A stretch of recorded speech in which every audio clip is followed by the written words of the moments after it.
Hi guys, it's Andy McDonald, physio and strength and conditioning coach, and welcome to the Informed Performance podcast. On today's episode, Ben will be speaking to Steve Ingham, a man with many strings to his bow. Steve was formerly the British Olympic Association Sports Science Manager, the English Institute of Sport Head of Physiology, and then the Director of Sports Science and Technical Development in support of both Team GB and Paralympics GB. More recently, Steve is a performance consultant, the Director of Supporting Champions, and a motivational speaker on high-performance teams. So you're in for a good one today. This episode of the Informed Performance podcast has been sponsored by Vol Performance, makers of the Force Frame. Used by health and performance professionals for assessing and improving performance and rehabilitation, the Force Frame is a powerful solution for quickly and accurately testing isometric strength and imbalances. In addition to testing athletes, the Force Frame is also used to maintain and improve strength, offering over 130 isometric training protocols. As a portable and easy-to-use system, the Force Frame is designed to ensure every measurement can be accurately and reliably measured, time after time again. To learn more about the Force Frame, visit our sponsor, volperformance.com. You're listening to Informed Performance, and here's today's episode between Ben Ashworth and Steve Ingham. So welcome to the Informed Performance podcast. My name's Ben Ashworth. I just want to take a quote from another Steve. And Steve Jobs said, "Simple can be harder than complex. You have to work hard to get your thinking clean to make it simple. But it's worth it in the end because once you get there, you can move mountains." And the reason why I bring that up at the start of this podcast is because Dr. Steve Ingham, who we're going to be speaking to, is one of the most well thought out people I've met, both inside and outside the world of sport. And when I can, I turn to Steve as a sounding board for my own personal development and to help solve problems. Steve's a founder, director, and performance consultant at Supporting Champions. He's a performance scientist with a vast experience of coaching and supporting some of the world's most successful athletes over a number of years. He's an author, a podcast host, and as we'll find out hopefully a bit later on, he's even a high-performance shed repairer. So it's a great pleasure to welcome Dr. Steve Ingham to the show. Welcome, mate. Ben, mate, I've got goosebumps listening to that. I can't wait to listen to this bloke. Thank you for your kind introduction. Well, it's certainly warranted. Certainly warranted. So, obviously we know each other pretty well, having worked together and sat opposite each other on a leadership development course with the English Institute of Sport many years ago now. But for those listeners that haven't come across you, can you just give a little bit of your background and a flavour of what you've done and where you are currently and what you're doing? Absolutely. Yeah, love to. I'm looking forward to this conversation and seeing where it goes, actually. I've always enjoyed the conversations we've had as much as anything because I never know where they're going to go. So, my background is as a physiologist by trade.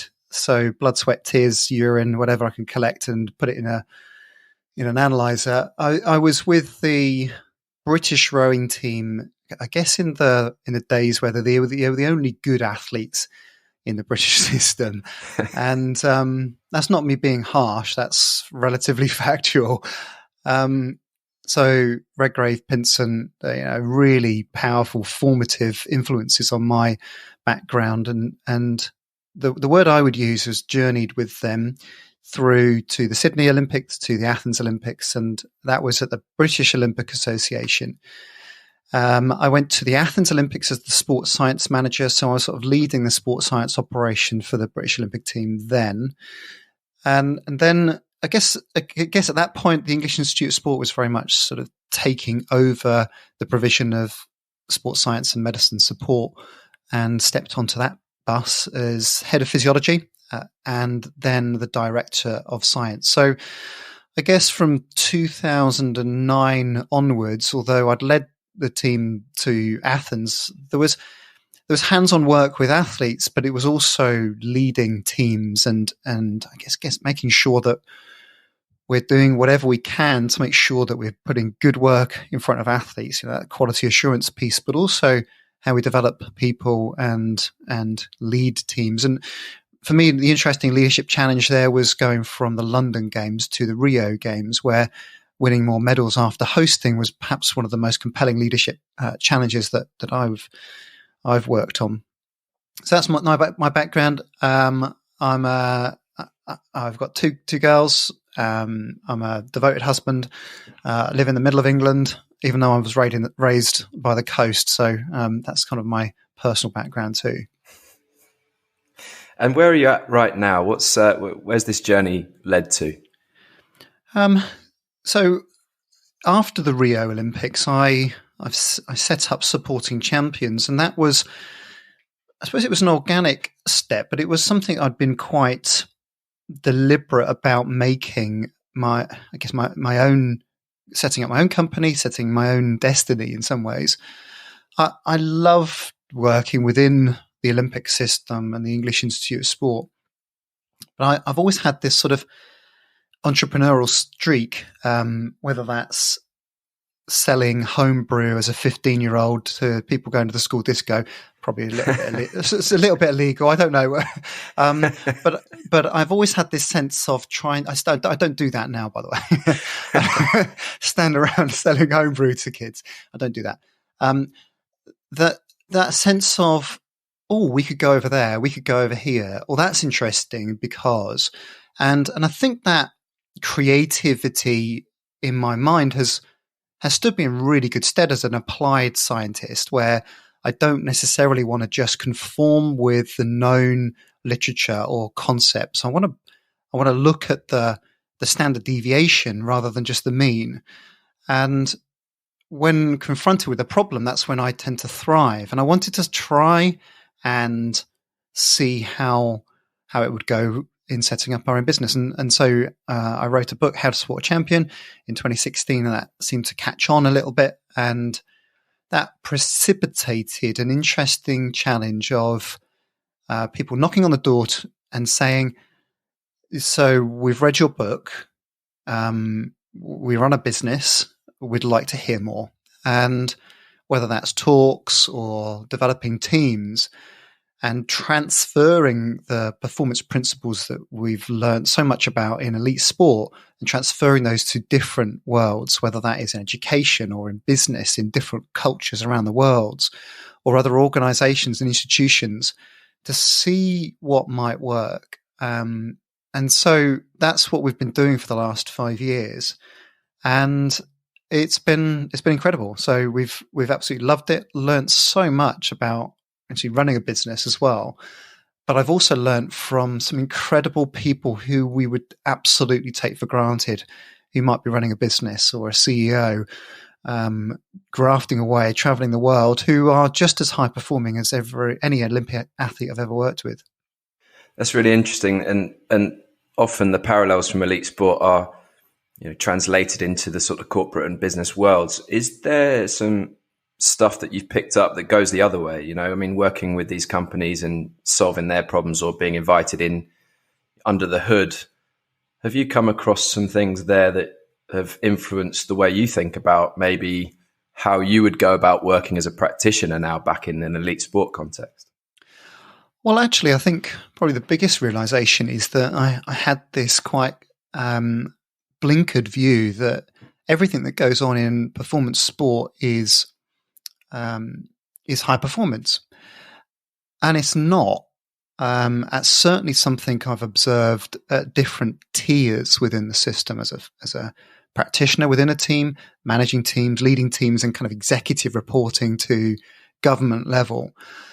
That if I put an idea in front of an athlete, I would have filtered that idea beforehand. I would have scrutinized it to see whether I think it could land, whether it could be integrated, whether they might be open-minded, what their training history might be, whether the coach could be aligned to that idea. And then there's a level of introduction, education, and then translation, and then embedding that idea to sort of review and test whether it would happen or not. And that's a flow that I would recognize from inception of an idea to developing performance game. And what I noticed working with businesses is that they have probably a much higher productivity and scrutiny around those things that make the team go faster. So I think it's an unexplored area for a lot of businesses, but those that I'm contacted by and the ones that knock on the door and say, can you share that with us? They are much more prepared to make a change if needs be, and I think that's driven by the ultimately their performance, their bottom line, the budgets, because they're starting to get much more sophisticated about making sure that they're looking after their people, but they're also doing it in a way that means that the business thrives. And that was something that we created a lot of momentum around within support teams and developing those high performance teams that are supporting the athletes. But I'm not so sure that it's as well represented or as evident in some of those executive teams. And so, for example, if I said to an athlete, look, you've done too much training, or there's a chance that you're going to get injured, you're overtrained at the moment, these indicators suggest that the work you're putting in is not being productive, is a better than even chance that they'll pull back. Whereas if I said that in business, they will sort of listen to that. I've encountered a lot of experiences in elite sport where people just go, doesn't matter, just get on with it. And where it's not as productive, it is not as effective and brutally honest about, are we being effective here? Are we doing what's needed? I've been given, like big projects to work on, and it's just been chucked in the bin. And that's in sport where I don't think that's clever. Yeah, it's certainly not an efficient use of your time. You talked a little bit there about sort of the practitioner aspect of it. What people are doing to support performance. And I know, and we've spoken before, but I know that one of the things you're passionate about is, helping people who are setting out on the journey, or perhaps the more experienced practitioners who are trying to progress themselves within their career, is looking at how you help them to shape their skills and their abilities to actually work in a performance environment, whatever that might look like. So I'd really be interested to see, what you're doing currently in that space. Yeah, and hopefully relatively soon, over the next couple of years, we'll start to move to the level of performance director, sporting director, CEO, and that level, primarily because I think you can create a movement from within, where the practitioners, the support staff, the team members are the ones driving the agenda, cultural change, setting new standards. But if you're going to be as performance focused as you can be, then you would have the leader working on that too. The leader setting the standard and setting the conditions for a motivated, empowered staff, that then you're going to move quickly. If you've got appetite from the team members and you've got intent from the leadership, then that's ultimately, I guess, the big recipe. But the three main concepts I think that we're trying to work with is that early career. So this is when people when they're studying, when they're just recently graduated, that people come out with a deluded sense of what's required in industry. And that's me. That's my nice version about it. And I will make some summary statements here, but obviously there are some exceptional individuals that come out, but I tend to see that those people are ones that made it happen for themselves, the ones that went the extra mile, the ones that learned and reflected, that kept grafting to create experience opportunities. And I would say that we have a vocational skills gap that is widening. And I think there are a couple of reasons without sort of getting too much drawn into that. But I think the educational system is heavily focused on research, repeating that research to students, and that then we teach stuff that was relevant a while ago and or that has a level of control and order that means that it's probably not as translatable to the general population or somebody aspiring to a sporting performance. And so you come out of university knowing stuff, you know lots about what goes on in the human body or mind or gut or shoulder in your case, but we don't know how to make that happen. And I just don't see how that's useful. If you want to go and research, great. But I still think the researcher needs to have an understanding of how that research is relevant to the population. And I don't think it's getting – so I think that's getting worse, because rewind 20 years ago, we had people who were leading degree programs and they were putting stuff in front of us because they thought, we think this is the best in your best interest. Whereas now it's become quite warped based on what a department looks like. And now we've got a performance industry that has moved very quickly and developed around the world, whereby so that those two, one meaning that the student isn't equipped, and a performance industry that's become much more demanding. It's grown up with performance inputs, and so the gap widening. So that's one area. The second is when you go into a performance world that it's pressured, it's complex, it's innovative, it's inspirational, it's volatile, it's moving quite quickly. And so when you get over this sort of deluded bump, you then get this huge wave of doubt and almost paralysis of people who don't know what to do because it's suddenly become too much. And for those people, I think there's an opportunity in a development for them to actually have a higher level of confidence proportional to their experience. And then finally, those people that actually want to have lifelong learning through their careers, that there's an opportunity to feel as though sort of 5, 10, 15 years into your career that I haven't plateaued. I haven't just sort of leveled off. I want to continue to be challenged and develop my expertise or my influence at a much higher level. And so that's sort of the mission, really. I don't see an awful lot of appetite for educational institutions to really move on that. I think that performance teams are so busy doing that they haven't necessarily got the capacity for that additional development for those people that might be doubting themselves. And I don't see enough in terms of investing in that sort of rich, long career. And so that's what we're trying to create. We're trying to create courses, a different tone of support. We've got a specific community that we have, that we're trying to nurture this next generation of people that will be ultimately, hopefully, better than we ever were.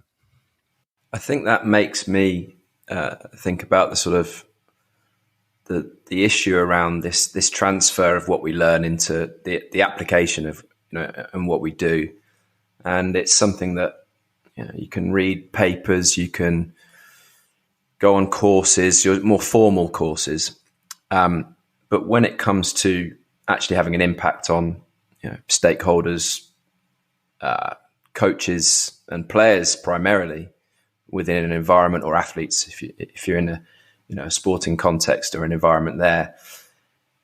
So, what do you propose as a kind of as a solution if we're thinking about how we continue to address this gap between the knowledge and the application? And perhaps there is an opportunity for you to give like an example of where you've seen it done the best. I don't know about educational institutions. I think there's an employability agenda around the world now that's started to become much more prevalent. I think that offers me hope. But the reason that's coming on board is because there's a metric attached to it. Whereas before it wasn't on the agenda because no one was measuring it. or that the metric has now changed, that means that it's actually important to know and to be judged on where the graduate ends up. And so now universities are starting to sit up and notice. So I'm hopeful for that. There's always a natural selection to this. The people that come and do some of our courses, for example, and pay for that themselves, that they are the ones that they're going the extra mile. You know, there's a cohort of people that are invested, determined, the discretionary level. You know, when I talk to institutions about accessing some of our courses, they say, "Oh, well, you know, what if not everybody accesses them?" I said, "Well, it's probably the only ones that do that would find it useful because it requires them to do the work." So there's two sort of groups of early career that. So I estimate about 0.1% of the sports science pool in the UK are ready to work, and that's not a good indication. No. No, but it's not. But it's not a surprise. It's not. It's a difficult. It's difficult to put an accurate measure on it, but it's not a surprise. I would like that figure to be slightly higher, and that's primarily because I want students and graduates who are interested but don't know where to start. So I'm slightly different. I sort of bludgeoned my way to make it happen. I annoyed people. I made a lot of mistakes and was willing to do that to get ahead. But actually what I'm providing people with is a process. You follow these steps, you go through this program of support, and the probabilities of you getting a job will increase. So, for example, one of our courses was going to be around, it is around interviewing. And so I could sit there and sort of say, well, in interviewing, you might get asked this question, and here's an example, here's a template, da, da, da, da, da. But rather than do that, what we've done is work with actors and film director to recreate scenes from interviews of car crash moments where people have just messed up. And so, you know what it's like when you watch the Apprentice and you go, oh, I wouldn't do that. Oh, well, I might have done that. That's sort of what we wanted to recreate, because you can't mimic that. You can't practice. Well, you can, I guess, but it's such a rare opportunity. And so trying to find novel ways in which people not only take the course, but they have an experience with it. And one of the things that we noticed 3 years ago when we had our first course, which is sort of Kickstart Performance Skills, which is sort of what the professional skills are required and how you get work experience. We noticed that people had this sort of lonely response. They've invested in it, they've gone for it, and then they end up kind of going, well, now what? I'm not sure what to do next. I've sort of studied it, but I haven't lived it. And I didn't want our online courses to be just this sort of solo exercise and sort of replicating the library experience, but in a different way. It's got a similar tone to it, but it's got very different messaging. So that's why we built a community around it to say, right, you've taken the course, now reflect, now share your lessons, now connect with someone else. Oh, here's a networking event, here's a coach, and you get a chance to ask your questions. Here's a chance to connect with me and ask you questions of me. And that's our current solution about how we work with people. Our next phase up from that would be to potentially take cohorts where it's a very structured learning opportunity, similar to what you mentioned at the start. Actually, we go through a leadership program together, and we live it together, and it's a camaraderie that means that if we see each other, there's a little connection there where we go, we went through that together, and we've got a greater relationship as a consequence. So, just on that, is it all online or is it in person? How does it work actually, the course?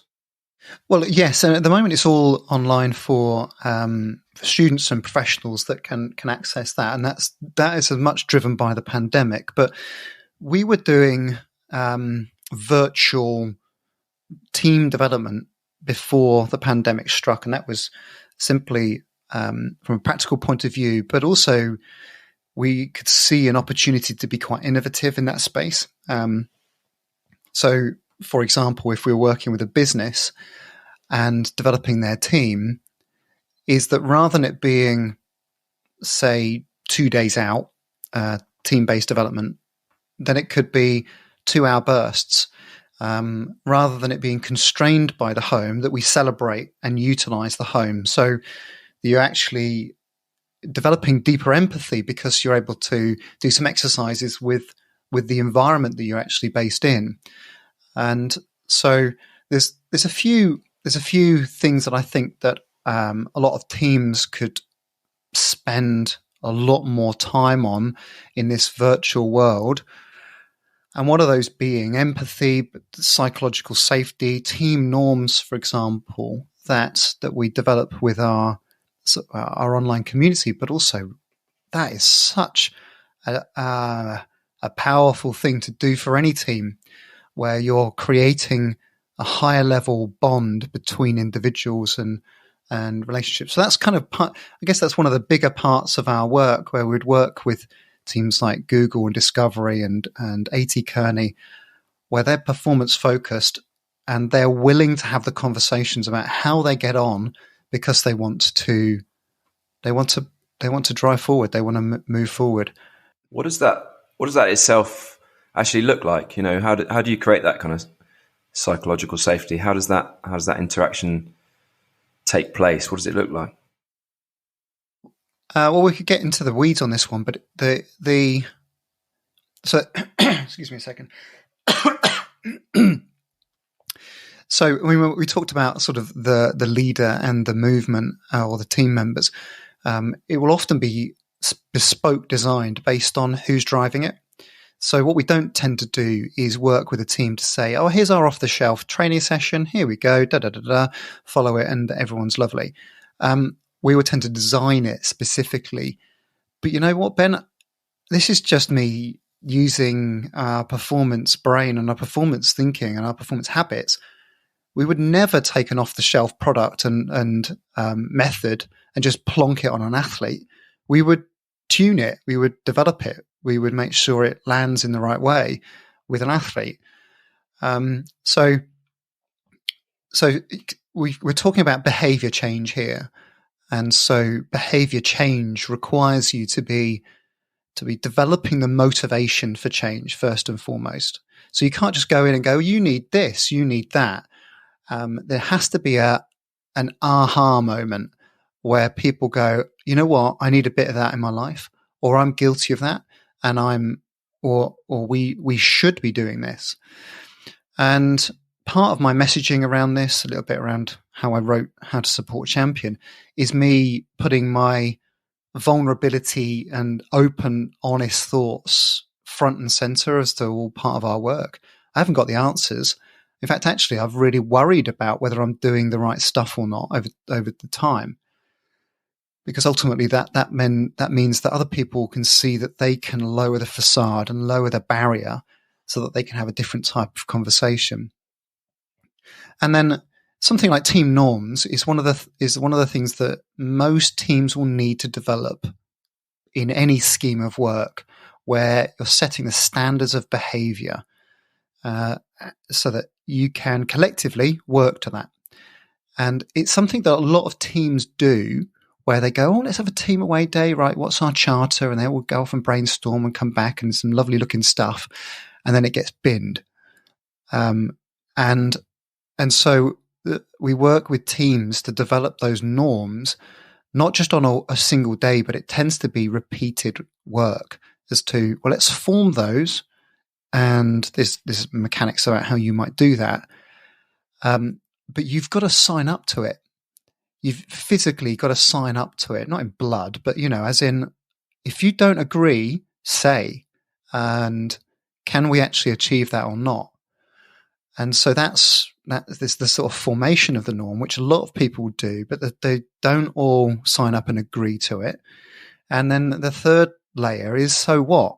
As to, if somebody doesn't live to those norms, if someone breaks one of those, if someone lowers the standard of behavior, what's going to happen? And that's the sticky bit where people go, "Ooh, I'm not sure about that." And then you're going to need to make sure you embed the tools as an artful leader or team member about how you can have that conversation. How's that going to go? And rewarding and role modeling the norms in action. What would best practice look like? But then specifically, okay, well, sorry, but at some point, someone's going to break one of those and contravene them. And actually, you're going to have to manage that as a group and as a leader. And that means that's going to get emotional. And that means your heart rate is going to go. And that means you're going to worry about it. And that means it's going to be uncomfortable. So you're going to have the tools to manage that particular storm. I remember the first time I had to call that out in a team. I was so nervous. But I knew the toxic, corrosive behaviors were there, and I had to call it out. And it only takes a couple of times to do it in the right way that actually it sets a new standard that everyone sits up a bit taller and actually looks around and thinks things are going to change. And do you remember the actual way you had to call that out? Was it a 1-to-1? Was it in front of the group? How did that how did that roll out? So I actually regret how I did it. so I'll give you the unpolished version of how I did it, and then fantastic. I'll give you the version of how I would hatch a more sophisticated way of doing that. I learned from it and thought that didn't go that well, and so I'll make sure I'm developing my practice. And so one of the leadership examples that I really learned from was somebody who managed me at, I won't say organizations because it will start to get personal, where I got belittled in front of people. And so I'm a junior practitioner, and the leaders or the manager would step in front of me, in front of an Olympic champion, and say, "That's not how you do it. You've messed that up." And I just sit in this soup of, what are you talking about? It just makes me feel rubbish. And I swore never to do that. Because, and you can imagine what I'm like. I took it out with that person at a different time. But, so somebody's sitting there in a team meeting relatively early into a kind of leadership role, and they've got their arms crossed, taking a pop at somebody else in that sort of quite aggressive conferencing manner, where somebody presents and then they get attacked. And so I just said, I stopped the question, I stopped the answer, and I said, we can't have that in this team.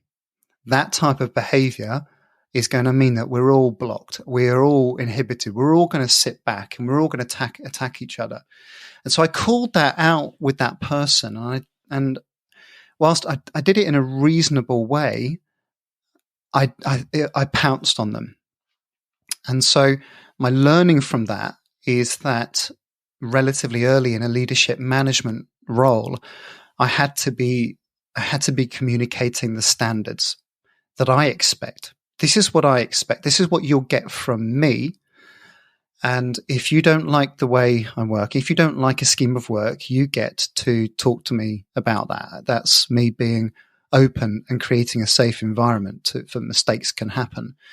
But these are the standards I expect of you. And if that doesn't happen, this is what I'll talk to you about that.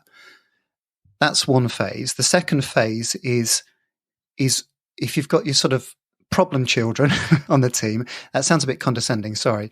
But if you've got people that are difficult and disrupt, that I would give them some specific attention to say, I think your influence on the team is high. I think when you speak, the team listen. And I've got this scheme of work coming up. I would like your view on this, so I can hear it now. And I would like your support on this in the team environment. And part of that is I don't want you to be negative about it. And I don't want you to be shooting somebody down on it. So I will be very specific about about taking that person aside and asking them for different behaviours and being very clear in that moment. If you do demonstrate those negative behaviours, I will call it out there and then. So at least gives them the chance to to role model it, and without being completely. So the good thing about that, I think, is that a lot of people genuinely appreciate that from a leader. Is that they turn around and go, you know what? I've never had that with that clarity before, so I really appreciate it. And without being too brutal, for some people, it's a crossroads at which they think, you know what? I don't want that. I'm going to go elsewhere. And so by sort of, I guess, a gentle social pressure where the standards move up, people think, well, I don't want to live to that, so I'm not going to be part of it, and they tend to move on. Yeah, I think that resonates a lot with me. The reactive side of leadership often doesn't work. It's the proactive stuff that you do before that the actual thing happens that makes the big difference. Certainly, I remember managing someone who, I think he'd read an article on having the difficult conversation from Harvard Business Review, and he said, "Don't worry, I've got this one. I'll speak to this other member of staff about something." And then I had a phone call. Must have been driving at the time, and had a phone call from the person who was on the receiving end of this difficult conversation in tears, and I had to go and mop up the pieces. So, yeah, delivering the difficult conversation as a leader is something that definitely is not necessarily a skill, but something you have to really think about for sure. I think it's just there's two different worlds, and I think we can't be too hard on ourselves because we're brought up to just know stuff. We're educated to know stuff as opposed to dealing with the dynamics. But it's the dynamics between people that are the ones that separate the best from the rest. And if I come back to you and said, look, Ben, sorry, that we need to change the protocol you're using for this type of screening work, or this kit, the way that we're going to use this kit is going to be different. You'd probably go, yeah, okay, fine. You might say, well, there's pros and cons to that, but it wouldn't be personal. If I turned around to you and said, okay, your body language stinks in that meeting. Okay, that's quite an aggressive way of doing it, actually. But but if I was to say that, I would really love to see that your body language shows more positive emotions during a meeting. If I said something to that effect, it's personal, it's emotional, it's deeper. And I think, and I've seen it around the world in so many sports teams, so many institution systems where they just leave that stuff. They're not prepared to have the conversation. And still, even when you develop people, they think, no, I don't want to go there. I'd rather we don't actually progress as much. And I think it's one of the residing lessons from my time in the British high performance system is that we sort of treated it in the same way that we would do aerodynamics and high intensity training or beetroot juice. We thought that offers us an opportunity to improve our performance, because if we don't get it right now during the preparation period, sure as hell as that is not going to be a robust team dynamic when it comes to the pressure moments. And ultimately, that's the feedback from performance athletes and coaches, is that they said, look, we can work with these people because they know stuff, but it's not. We don't like the way they worked with us, and under the game's pressure, it just got found out, and we're just not prepared to go to London with that. So we had to shift. We had to start understanding it, and therefore work with it. It's just a bit more emotive. Talking about pressure, you're under a bit of pressure at the moment.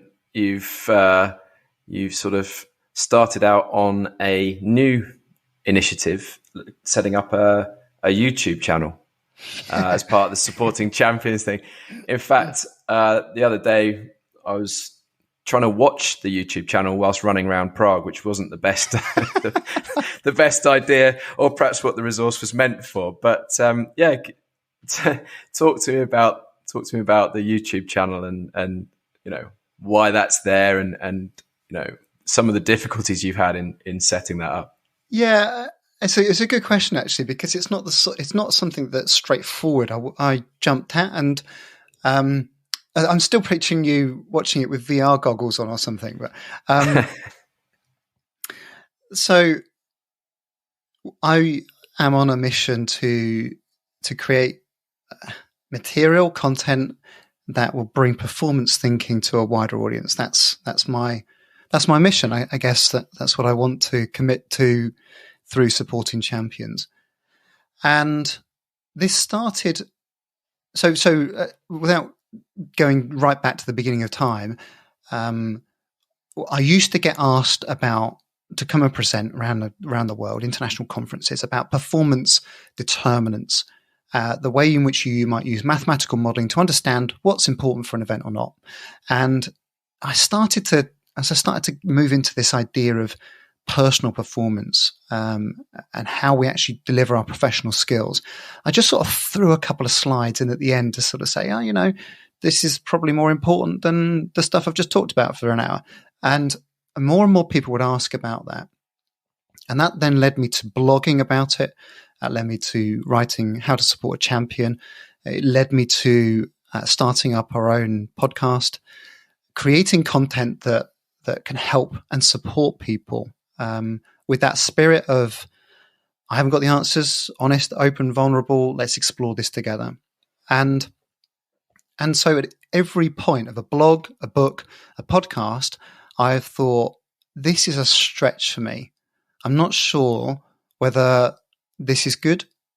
I'm doubtful. From the community of people I come from, I'm probably going to get people criticizing it, not appreciating it. And generally speaking, I've had a positive response. I always got to look at the negative review of How to Support Champion on Amazon, and I'm in the fetal position before you know it. And so we're always hardwired to worry about that threat. And I think there's an authenticity and a tradition that means that a blog, a book, a podcast, they're sort of for the wise person. They'll go on a nice walk and have a cup of tea and listen to a podcast. Or there's a classical element that's not too out there. And I take a bit of inspiration from Jan Lemure here, who has effectively changed the interpretation and reading of scientific literature through his infographics. And when I step back over the last few years about thinking, what's the reach, what's the level of engagement, and what's the most powerful platform to be able to communicate my ideas, for the last 4 years, I've been putting off going on YouTube. And that's very specifically front and center with a camera looking down the lens. And there's something strange just about that. I'm talking to myself in a room, and I'm talking to you down that lens. That's a real stretch for me. But I've just studied it for a good period of time now. I've learned about it. And whilst I might not be comfortable doing it, I think it's probably the most powerful, and therefore that's why I'm doing it. And I hope it can create a connection. I hope it can, some content could be useful for people. But it's kind of performance determinants thinking of, where do I need to be, and therefore what skills do I need to develop, and therefore let's do it. Well, it did. It resonated with me on my run. It actually gave me an excuse to sort of stop and walk a few times as well, which was really nice on the uphill sections. But yeah, the couple of ones that I've watched were the one around Team Kit, and the reason I talked about you being a shed mender earlier was around the high performance screws. And yeah, I enjoyed that because there's quite a lot of conversation around this, high performance and, elite high performance and all of these kind of roles and labels and those other things. So just for those people who haven't jumped on the YouTube, I'm sure some will, and we'll connect to that in the show notes later. But can you just elaborate on that for the purpose of this podcast, the sort of difference between performance and high performance. I think that'd be really interesting. Yeah, it was motivated by a couple of performance directors, coaches, and some business leaders actually who brought me in to do a talk, and with in the nicest possible way, end up contradicting my main messages. It can't all be on all the time. We just don't work like that.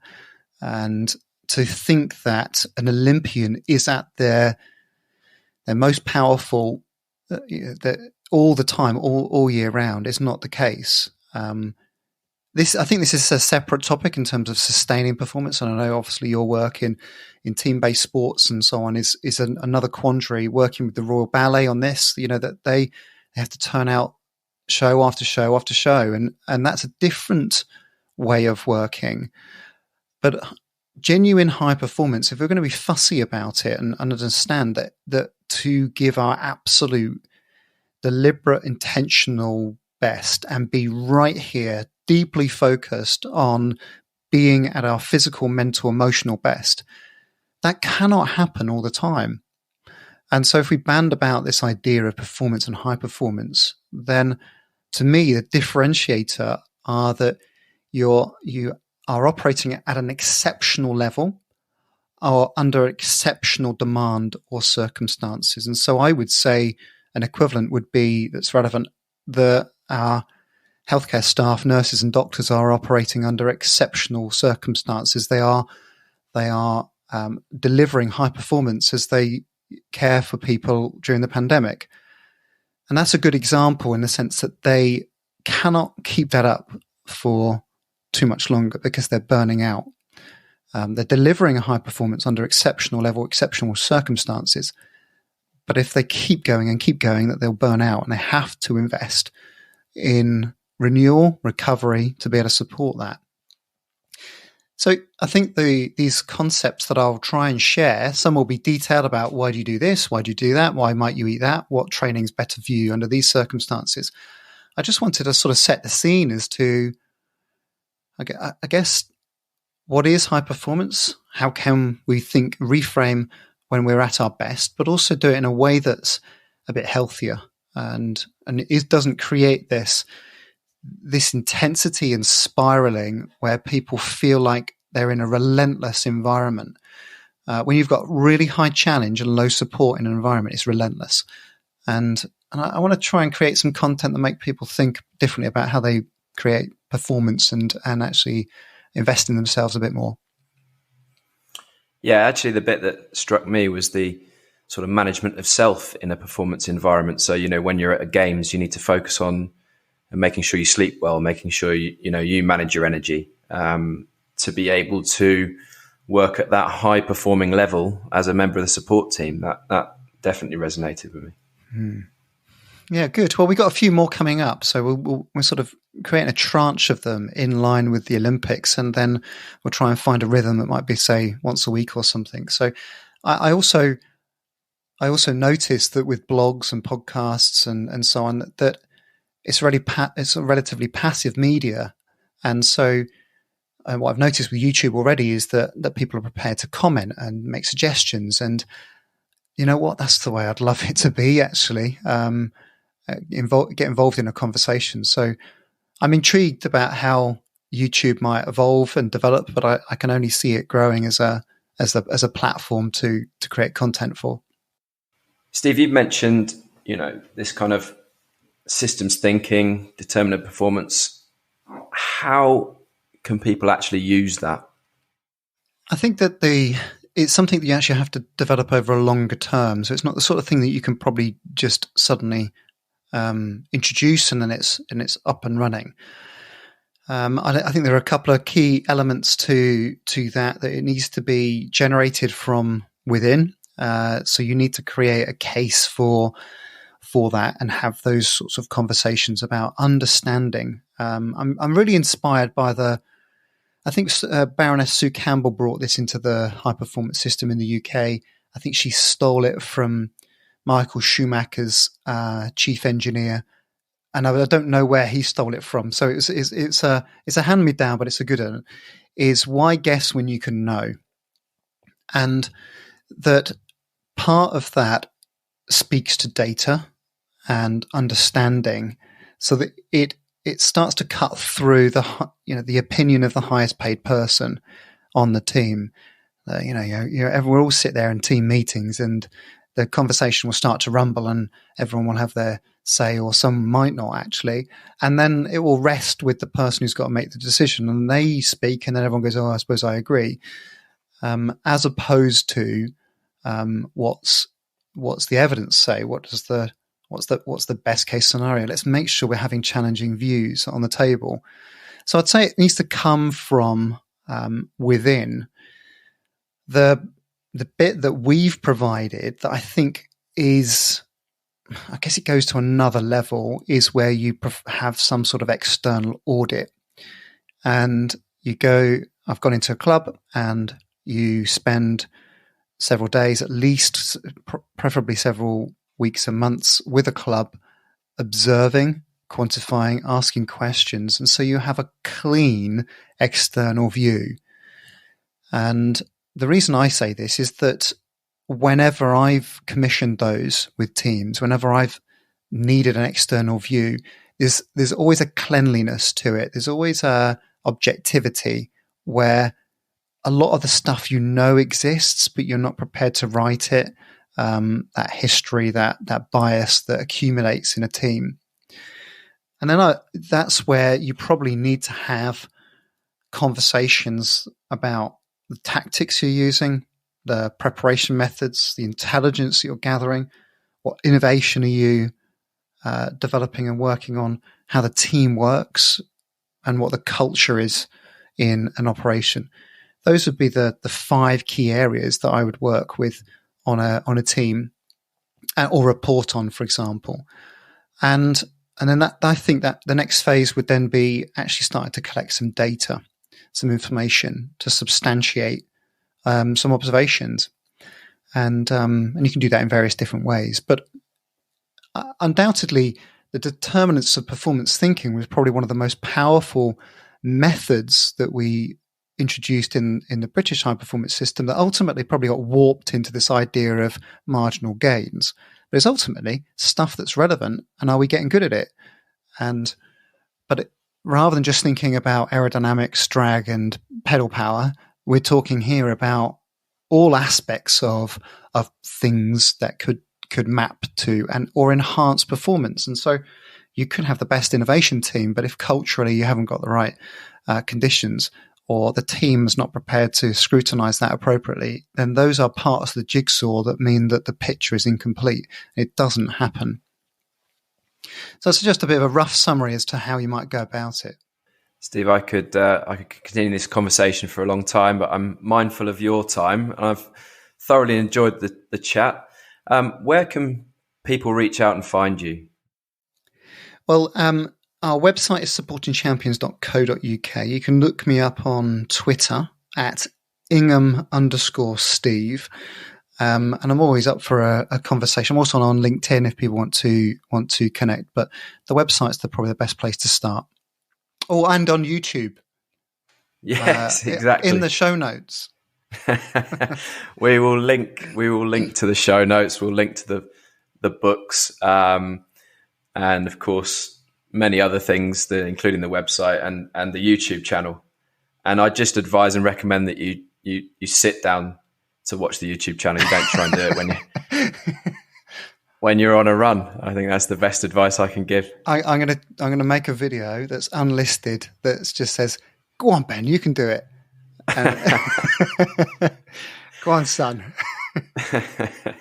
Well, it won't be supporting much high performance in my running context, Steve. But once again, great to chat, great to catch up, and thanks very much for your time today. Thank you, Ben. Big thanks to Dr. Steve Ingham for coming on today's show.